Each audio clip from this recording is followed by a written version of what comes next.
স্নেহ এবং শাসন থেকে বঞ্চিত। ছেলে মেয়েদের জ্ঞানের উত্তম এবং প্রধান স্তর হচ্ছে এই পরিবার। ফলে তারা দাদা দাদির সঙ্গ না পাওয়ার কারণে তারা সংকীর্ণ মনে পরিণত হয়, তাদের মধ্যে উদয়তা অথবা বড় মনের পরিচয় পাওয়া সম্ভব হয় না।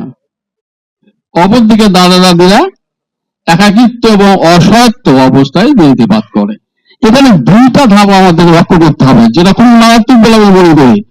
প্রথমে জীবনে শুরুতেই একটা কম্বলমতী শিশু বিকশিত হওয়ার সুযোগ থেকে বঞ্চিত হচ্ছে, আবার জীবনের শেষ পর্যায়ে যা ওই মতো বৃদ্ধ যখন হচ্ছে তখন কিন্তু একাকিত্ব অসহায়ত্ব বহন করছে।